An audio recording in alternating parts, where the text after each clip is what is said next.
بیان ہدایت۔ اللہ تبارک و تعالیٰ نے اسلام کو جب کامیابیاں اور کامرانیاں عطا کیں اور نبی پاک صلی اللہ تعالیٰ علیہ وسلم کے دین کو اللہ نے غلبہ عطا کیا تو 9 ذی الحج میں حج فرض کیا گیا۔ حج اس سے پہلے بھی کیا جاتا تھا، پرانی شریعتوں میں بھی حضرت ابراہیم علیہ السلام کے طریقے پر حج ہوتا تھا، پھر کفار مکہ نے، قریش مکہ نے اس میں کچھ غلط رسومات شامل کر دیں، کپڑے اتار کر معاذ اللہ کعبے کا طواف کرنا، قربانیوں کا گوشت خانہ کعبہ کی دیواروں سے ملنا، اور بھی کئی بیہودہ رسومات اس پاکیزہ اور خوبصورت عمل کا حصہ بنا دی گئیں۔ پھر 9 ذی الحج کو حج فرض ہوا۔ نبی پاک صلی اللہ تعالیٰ علیہ وسلم نے حضرت ابو بکر صدیق کو امیر حج بنا کے رخصت فرمایا۔ دیکھیں کہاں کہاں محبوب انہیں اپنا نائب بناتے ہیں۔ اب 9 کو تو حضور نے حضرت ابو بکر صدیق کو امیر حج بنایا اور پھر اعلان فرمایا، جہاں جہاں مسلمان آبادیاں تھیں وہاں اعلان کر دیا گیا کہ آئندہ سال رسول پاک علیہ السلام خود حج کے لیے تشریف لے جائیں گے۔ اب ایک بڑی تعداد مسلمانوں کی جمع ہونے لگی۔ ذی قعدہ کے آخری ایام میں ہزاروں کی تعداد میں لوگ مدینہ شریف میں جمع ہو گئے۔ ظہر کی نماز کی ادائیگی کے بعد سیرت نگار کہتے ہیں کہ 28 ذی قعدہ تھی، نبی پاک علیہ السلام ظہر پڑھ کے حج کے لیے نکلے، اور جہاں آج ذوالحلیفہ ہے، ابیار علی جس جگہ کو کہتے ہیں، میقات مدینہ بھی کہا جاتا ہے، وہاں اللہ کے محبوب نے پہلے رات گزاری۔ وہیں پہ نبی پاک صلی اللہ تعالیٰ علیہ وسلم نے احرام باندھا، حضور تشریف لے گئے۔ یہ حج قران تھا۔ نبی پاک صلی اللہ تعالیٰ علیہ وآلہ وسلم کے ساتھ اس طرح لوگ امڑ کے آئے، جہاں جہاں سے لوگ تھے مسلمان وہ سارے جمع ہوئے حضور کے ساتھ اللہ کی بارگاہ میں حاضر ہونے کے لیے۔ 1,40,000 صحابہ، یہ ایک ہی دفعہ صحابہ کا اتنا بڑا مجمع جمع ہوا ہے، ایک ہی دفعہ۔ اور حضور علیہ السلام کی خواہش تھی کہ یہ سارے لوگ وہاں پہنچیں۔ محبوب کریم علیہ السلام 4 ذی الحج کو حضور علیہ السلام نے طواف کیا، صفا مروہ کیا، احرام نہیں کھولا، قربانیاں ساتھ تھیں، چونکہ یہ حج قران تھا۔ اللہ کے رسول صلی اللہ تعالیٰ علیہ وآلہ وسلم نے پھر 8 ذی الحج کو ظہر کی نماز جا کے منا کے میدان میں ادا کی۔ 9 ذی الحج کو مسجد نمرہ کے پاس کوہ صبیر پر جب سورج کی کرنیں چمکیں، قربان جائیں کیا نظارہ ہوگا۔ لبیک لبیک کی صدا آ رہی ہے، دے کون رہے ہیں؟ مدینے والے محبوب صلی اللہ علیہ وسلم۔ حضور اس لشکر حسن کو لے کر، اس نور بھرے قافلے کو لے کے، یہ کون ہیں جو حضور کے ساتھ سارے نکلے ہیں؟ یہ کون ہیں سارے؟ یہ وہ فیروز بخت سعادت مند لوگ ہیں کہ ان میں سے جس نے ایک دفعہ بھی ایمان کی حالت میں حضور کو دیکھا اور پھر خاتمہ بالخیر بالایمان کے ساتھ دنیا سے رخصت ہوئے، یہ وہ لوگ ہیں کہ ولی اگر 60 سال بھی سارا دن روزہ رکھے، ساری رات نفل پڑھے، ہر برائی سے بچے، لیکن پھر بھی کسی صحابی کے قدموں کی خاک تک کو نہیں پہنچ سکتا۔ اور صحابی زیارت سے بنتا ہے، ولی عبادت سے بنتے ہیں۔ نبی پاک صلی اللہ تعالیٰ علیہ وسلم کے وہ سارے صحابہ کون ہیں؟ الصحابہ النجوم، یہ حضور کی چاروں جانب یہ چمک رہے ہیں، انہیں خود میرے نبی پاک نے ستارے فرمایا ہے۔ ایک سمت علی، ایک سمت عمر، صدیق ادھر، عثمان ادھر۔ ان جگمگ جگمگ تاروں میں بھلا مہتاب کا عالم کیا ہوگا؟ اور ہر کوئی فدا ہے بن دیکھے تو پھر دیدار کا عالم کیا ہوگا؟ تو نبی پاک صلی اللہ علیہ وسلم نے یہ وہ موقع تھا، 9 ذی الحج میدان عرفات، حضور صلی اللہ علیہ وسلم نے ظہر کی نماز ادا فرمائی، اور پھر کچھ توقف کے بعد حضور کے لیے اونٹنی پر کجاوا سجایا گیا۔ حضور اپنی کسوا نامی اونٹنی پر سوار ہوئے، میرے محبوب نے خطبہ دینے کا ارادہ فرمایا۔ رب کریم نے ارشاد فرمایا الیوم اکملت لکم دینکم، آج میں نے تمہارے لیے تمہارا دین مکمل کر دیا ہے، مکمل ہو گیا دین، اس کے بعد کوئی اور دین نہیں آئے گا۔ اس آیت نے بتا دیا کہ حضور آخری نبی ہیں، دین مکمل ہو گیا، اب کسی اور پیغمبر کی، رسول کی، دین کی، کتاب کی ضرورت باقی۔ آج میں نے تمہارے لیے تمہارا دین مکمل کر دیا۔ اور کیا خوبصورت لفظ ہیں قرآن پاک میں، فرمایا وَأَتْمَمْتُ عَلَيْكُمْ نِعْمَتِي، اور آج میں نے تم پر اپنی نعمتیں تمام کر دی ہیں، نعمتیں مکمل کر دی۔ وَرَضِيتُ لَكُمُ الْإِسْلَامَ دِينًا، اور اللہ فرماتے ہیں میں نے تمہارے لیے دین اسلام کو پسند کیا ہے، یہ میری رضا ہے، یہ دین اسلام تمہارے لیے پسند کیا ہے۔ کوئی بندہ ساری زندگی مخلوق کی خدمت کرے، ساری زندگی رستوں سے کانٹے اٹھائے، ساری زندگی خیر کا کام کرے، کسی کو تکلیف نہ دے، لیکن اگر مسلمان نہیں نا، اگر کلمہ نہیں نہ پڑھتا، تو اس کی ساری عمر کی خیر بھی کسی کام کی نہیں۔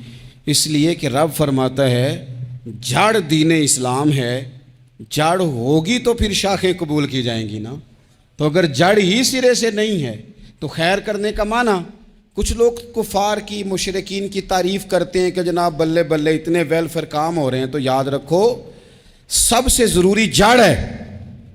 قرآن پاک میں رب تعالیٰ نے منافقین، مشرکین اور کفار کے اعمال کی بنیاد اس طرح کی بتائی ہے کہ جس طرح پتھر پر تھوڑی گرد پڑ جائے، ذرا ہوا کا جھونکا ہے یا بارش آئے تو پتھر صاف کا صاف ہو جاتا ہے۔ ان کے اعمال اس طرح کے ہیں۔ اس خیر کا کیا مطلب کہ جس خیر میں ایمان ہی شامل نہیں؟ جب تک بندہ مومن نہ ہو اس کا کوئی عمل بھی اللہ کی بارگاہ میں قابل قبول نہیں ہوتا۔ یہ آیت نازل ہو گئی، فرمایا دین مکمل ہو گیا۔ او میرے بھائیو، خدا را سوچو، کوئی شے مکمل نہیں دنیا میں، کوئی شے بھی۔ کروڑوں کا مکان بنا لو پھر بھی کوئی نہ کوئی نقص نکل ہی آتا ہے۔ کوئی دنیا میں شے مکمل ہے ہی نہیں۔ اگر کوئی شے مکمل ہے تو وہ مدینے والے رسول کا دین مکمل ہے۔ مکمل، جب ہم کہتے ہیں نا مکمل دین، تو لوگ سمجھتے ہیں تو شاید سادی سی بات ہے۔ یہ وہ والی بات ہے جو دنیا میں کہیں نہیں پائی جاتی۔ جب یہ آیت نازل ہوئی تھی نا، تو بخاری میں موجود ہے، ایک بہت بڑا یہودیوں کا عالم حضرت عمر فاروق رضی اللہ تعالیٰ عنہ سے کہنے لگا یہ جو تم پر آیت نازل ہوئی ہے نا کہ دین مکمل ہو گیا، یہ اگر ہم پر نازل ہوتی نا تو جس دن یہ آیت نازل ہوئی ہوتی ہم نے ہر سال اسی دن کو عید بنا لینا تھا کہ دین مکمل ہو گیا۔ الیوم اکملت لکم دینکم، دین مکمل ہو گیا، ہم تو عید بنا لیتے۔ تو حضرت عمر کہنے لگے ہم پر بھی بڑا فضل ہے، جس دن آیت نازل ہوئی تھی عرفہ کا دن بھی تھا اور جمعے کا دن بھی تھا، ایک نہیں دو عیدیں تھیں مسلمانوں کی، دو عیدیں تھیں مسلمانوں کی، دو۔ عزیز بھائی، دین مکمل اللہ نے دیا۔ اور حضرت عبداللہ ابن عباس رضی اللہ تعالیٰ عنہ نے تو ایک مقام پہ اس کا ذکر بھی کر دیا، جب ان سے کسی یہودی نے کہا نا یہ آیت ہمیں ملتی تو ہم عید مناتے، تو فرمایا تم ایک مناتے نا، ہماری دو تھیں اس دن۔ جمعہ بھی تو مسلمانوں کی عید کا دن ہے نا۔ بہت سارے لوگ ہیں بیچارے جو کہتے ہیں اسلام میں عیدیں صرف دو ہیں، اور وہ بھی صرف پریشانی انہیں عید میلاد النبی والے دن ہوتی ہے، اس کے آگے پیچھے نہیں ہوتی۔ حالانکہ نبی پاک علیہ السلام نے کہا ہر جمعہ بھی عید ہے، خود حضور نے فرمایا، لیکن وہ اڑ جاتے ہیں کہ نہیں عیدیں صرف دو ہی ہیں۔ بھائی آپ یہ کہہ سکتے ہیں کہ اسلام کی معروف عیدیں دو ہیں، اپنے معنی اور مفہوم کے لحاظ سے جس کو یوم عید کہا جائے وہ عیدیں دو ہیں۔ تو نبی پاک صلی اللہ تعالیٰ علیہ وسلم نے میدان عرفات میں خطبہ دیا۔ یہ جو واعظ و نصیحت ہے نا، خطبہ، تقریر، یہ دنیا کر رہی ہے، کرتی رہے گی، کرتی چلی آئے گی، اور اس کو میرے نبی پاک علیہ السلام نے پسند فرمایا۔ خیر کی بات کرنے والے کو حضور نے دعا دی۔ محبوب فرمانے لگے اللہ جو میری حدیثیں یاد کر کے آگے پہنچائے اس کے چہرے کو تر و تازہ رکھنا۔ یہ ابلاغ دین بہت بڑی بات ہے اگر کوئی خلوص نیت سے کرے۔ لیکن کائنات ارضی میں وہ جو حضور کا خطبہ حجۃ الوداع ہے، وہ دستور ہے، وہ منشور ہے انسانی حقوق پر اس سے بڑا چارٹر نہ پہلے کبھی تھا نہ قیامت تک دوبارہ بن سکتا ہے۔ اس کو خطبہ حجۃ الوداع کیوں کہتے ہیں؟ ایک تو مطلب یہ کہ حضور نے یہی آخری حج کیا، اور دوسری بات یہ تھی کہ اس خطبے کے تھوڑے ہی عرصے بعد میرے نبی پاک نے وصال ظاہری فرمایا، اور اس خطبے کو رسول پاک صلی اللہ تعالیٰ علیہ وسلم نے شروع کہاں سے فرمایا؟ یہ خطبہ دیکھیں شروع کہاں سے ہو رہا ہے۔ انسان دنیا میں ملتا بھی ہے، جدا بھی ہوتا ہے۔ یہ جو جدائی کا وقت ہوتا ہے نا، جدائی کا، شاید بڑی سوچ سمجھ کے کہا تھا حضرت میاں صاحب نے، بڑی غور کر کے انہوں نے کہا تھا کہ دریا کنڈے روخ نہ لائیے، جو آوے روڑ جاوے۔ آپ میدان میں درخت لگاتے ہیں تو کبھی پھل گرتا ہے تو زمین پہ گرتا ہے، اٹھا لیتے ہیں۔ اگر دریا کے کنارے ہو تو وہ تو دریا میں گرے گا اور رڑ جائے گا، چلا گیا، بہہ گیا۔ فرمانے لگے دریا کنڈے روخ نہ لائیے، جو آوے روڑ جاوے، تے پردیسی نال نہ یاری لائیے، او دا جدوں دل کرے ٹر جاوے، وہ تو چلا جاتا ہے۔ یہ خطبہ شروع کہاں سے ہو رہا ہے؟ یعنی ابھی آغاز کلام ہے، بات آگے آئے گی، آغاز کلام ہے۔ میں کہہ چکا ہوں ولی شاید عبادت کر کے بنے، تقوی اختیار کر کے بنے، ولی اللہ کی حرام کردہ ہر شے سے اجتناب کر کے بنے، وہ جس میں شبہ ہے اس سے بھی بچے تو پھر ولی بنے۔ لیکن صحابی تو حضور کی زیارت سے بنتا ہے نا، نبی پاک کی زیارت سے بنتا ہے، اور صحابہ تو وہ صحابہ تھے جن کی ہر صبح عید ہوتی تھی، خدا کا قرب حاصل تھا، نبی کی دید ہوتی تھی۔ وہ تو اس طرح کا ماحول تھا کہ نبی پاک نے فرمایا حضرت ابو ہریرہ سے یہیں بیٹھے رہتے ہو، تھوڑا ذرا کبھی کوئی کام بھی کر لیا کرو، وقفے سے ملنے سے محبت بھی بڑھتی ہے۔ تو حضرت ابو ہریرہ اٹھے اور ستون کے پیچھے سے ہو کے واپس آ گئے۔ فرمایا آ گئے ہو؟ عرض کی حضور دل ہی نہیں لگتا تو جائیں کہاں؟ وہ جو حضور سے آ کے کہتے تھے نا یا رسول اللہ صلی اللہ علیہ وسلم، حضرت صوبان بن مالک، حضور نے فرمایا پریشان دکھائی دیتے ہو؟ کہا یا رسول اللہ ایک بات پریشان کرتی ہے۔ کہا وہ کیا؟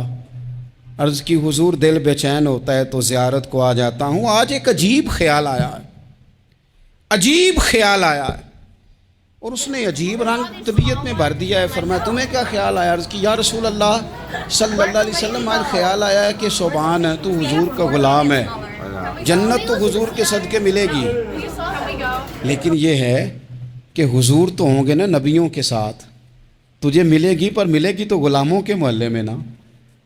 تو دل میں خیال آیا کہ وہاں زیارت بھی ہوگی کہ نہیں؟ او جنت میرے کس کاری جتھے یار نظر نہ آوے، زیارت بھی ہوگی کہ نہیں؟ حضور کی بارگاہ میں جب حضرت صوبان نے عرض کی تو رب کریم نے فرمایا محبوب جو تیری اور تیرے رب کی اطاعت کرے نا، اولئک انعم اللہ علیہم من النبیین والصدیقین والشہداء والصالحین، فرمایا ان کو اللہ نبیوں کے، صدیقین کے، شہداء اور صالحین کے ساتھ ہی جنت میں اکٹھا فرمائے گا، وہ اکٹھے رہے۔ تو جن کو تو جنت میں بھی حضور کی زیارت کے بغیر چین نہیں تھا، ان کو حضور نے خطبہ حجۃ الوداع شروع کرتے وقت پہلا جملہ پتہ کیا کہا؟ حضور اونٹنی پہ ہیں، احرام باندھا ہوا ہے، 1,40,000 کم و بیش غلام سامنے کھڑے، عرفات کا میدان۔ محبوب فرمانے لگے پہلا جملہ، جو درد والے تھے وہ تڑپ گئے، یہ سارے درد والے تھے لیکن کچھ زیادہ مزاج شناس تھے۔ محبوب نے پہلا جملہ کہا، حضور فرمانے لگے لوگوں جس طرح آج اکٹھے ہوئے ہیں شاید اس کے بعد دوبارہ ہم اکٹھے نہ ہوں۔ پہلا اعلان ہی کر دیا کہ یہ تمہارے ساتھ جو آج خطبہ ہے نا، اس میں اشارہ دے دیا کہ دوبارہ نہیں جمع ہوگے، اگلا حج نہیں کرنا، بس ختم ہوئی بات۔ یہ آخری پہلی بات ہی حضور نے یہ بیان کی۔ اب وہ اتنے دل نرم ہو گئے حضور کی بات سن کے، آنکھوں میں آنسو اس طرح آ گئے، طبیعت کا ملان اتنا بڑھ گیا کہ ہر ایک کا دل کشکول بن گیا، ہر طرف سے آہیں اور سسکیاں ہیں کہ حضور کے وہ جملے یوں صحابہ لے رہے تھے جب آپ سے کوئی کہہ دے کہ بھائی یہ وقت بس آخری ملاقات کا ہے، تو پھر انہوں نے وہ تو حضور کی ہر بات ہی توجہ سے سنتے تھے، پر یہاں جو انداز بن گیا وہ انوکھا بن گیا۔ فرمایا شاید دوبارہ ملاقات نہ ہو، پھر میرے کریم محبوب صلی اللہ تعالیٰ علیہ وسلم نے فرمایا جس طرح تمہارے لیے یہ شہر حرمت والا ہے، مکہ حرمت والا ہے نا، ایک نیکی کرو تو مکے میں 1,00,000 کا ثواب، حرم مکہ میں ایک گناہ کرو تو وہ بھی 1,00,000 لکھا جاتا ہے، حرمت والا ہے، بڑی عزت والا ہے۔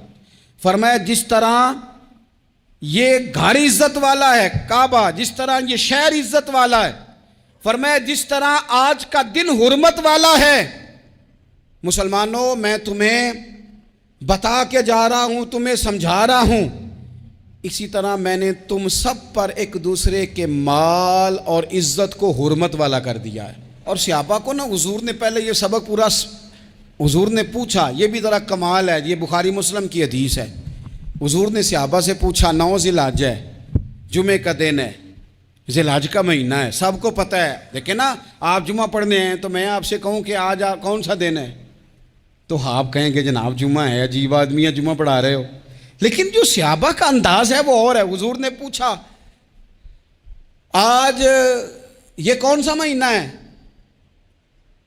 یہ ادب ہے، یہ مقام ہے، یہ وہ مقام ہے جہاں بہت سارے صرف عقل والے بندے جو ہوتے ہیں نا وہ بیچارے گرتے پڑتے ہیں اور کہتے ہیں جی بات آتی ہو تو بتانی چاہیے، یہ کیا بات ہوئی جی، بندہ بولے ہی نا، یہ کیا لیکن کچھ لوگ ایسے ہیں جن کا دھارہ ادب کچھ اور ہوتا ہے، انہیں ڈھیروں باتیں بھی آتی ہوں تو ہر جگہ بات کرنے کی نہیں ہوتی، سب جگہ کہانیاں سنانے کی نہیں ہوتی۔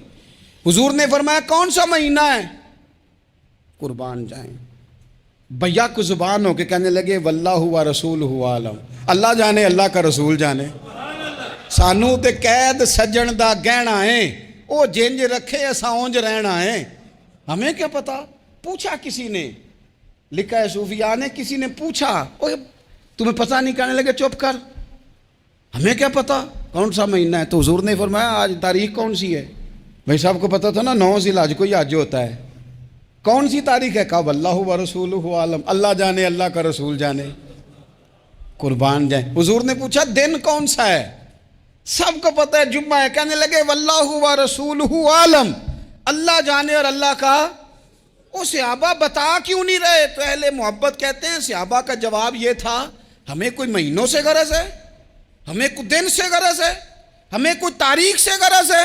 حاجیو آؤ شہنشاہ کا روزہ دیکھو، کعبہ تو دیکھ چکے، کعبے کا بھی کعبہ دیکھو، ہمیں تو محبوب سے غرض ہے۔ مہینہ تھا ذی الحج کا، اگر حضور کہہ دیتے ذی الحج نہیں ذی قعدہ ہے تو ہم نے ذی قعدہ ہی بنا لینا تھا۔ تاریخ تھی 9، اگر حضور فرما دیتے 11 ہے تو ہم نے 11 ہی بنا لینی تھی۔ دن تھا جمعے کا، اگر حضور کہتے پیر ہے تو ہمیں کیا لگے، ہمیں تو محبوب کی رضا چاہیے۔ آپ دیکھیں نا ایک صحابی کے ہاتھ ذرا لمبے تھے تو حضور نے فرمایا یا ذوالیدین، او لمبے ہاتھوں والے، ان سے کوئی پوچھتا نام کیا ہے تو کہتے میرا نام ہے 2 ہاتھوں والا۔ او بھائی میرے بھی 2 ہیں، تم کیوں 2 ہاتھوں والا؟ کہنے لگے یہ نہیں مجھے پتا، مجھے نبی پاک نے کہا 2 ہاتھوں والا، تو ٹھیک ہو گئی جو حضور نے نام رکھ دیا۔ تو حضور سید عالم نے پوچھا، پھر حضور نے حرمت یاد کرائی، فرمایا یاد رکھو یہ دن بھی بڑی عزت والا ہے، جمعے کا ہے، یہ مہینہ بھی بڑی حرمت والا ہے، ذی الحج کا ہے، یہ تاریخ بھی بڑی حرمت والی ہے، لیکن فرمایا جس طرح اس دن کی، اس شہر کی، اس مہینے کی تم نے عزت کرنی ہے، اسی طرح ایک دوسرے کے مال کا، ایک دوسرے کی عزت کا تم نے پاس کرنا۔ مسلمان بھائیوں خدا را یہ حضور کہہ رہے ہیں یار، نبی پاک نے کعبہ کے سامنے کھڑے ہو کے فرمایا بیت اللہ تیری بڑی شان ہے، تیرا بڑا مرتبہ ہے، لیکن فرمایا میرے مومن کی عزت رب کی نظر میں کعبے سے بھی زیادہ ہے۔ ہم کیسے بیٹھ کے یار، ہم کیسے جرت کرتے ہیں کسی کی پگڑی کھولنے کی کونے میں بیٹھ کے؟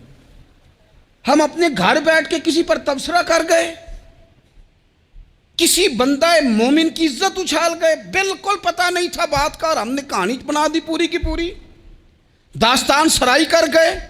صبح سے شام تک ہماری گپ شپ کا عنوان کیا ہے؟ کسی نہ کسی کا شکوہ، کسی نہ کسی کی شکایت، یہ ہماری گپ شپ ہے۔ خدا را حضور نے تو خطبہ حجۃ الوداع میں پہلا سبق یہ دیا تھا کہ میرے جانے کے بعد ایک دوسرے کی عزت کرنا، اور اسی خطبے میں ایک جگہ پہ فرمایا یہ نہ ہو کہ میرے جانے کے بعد تم ایک دوسرے کی گردنیں مارنے لگ جاؤ، ایک دوسرے کی عزتوں کا خیال کرنا، پاس کرنا. مسلمانوں، میرے عزیز بھائیوں، بزرگوں، عزتوں کا دفاع شروع کریں.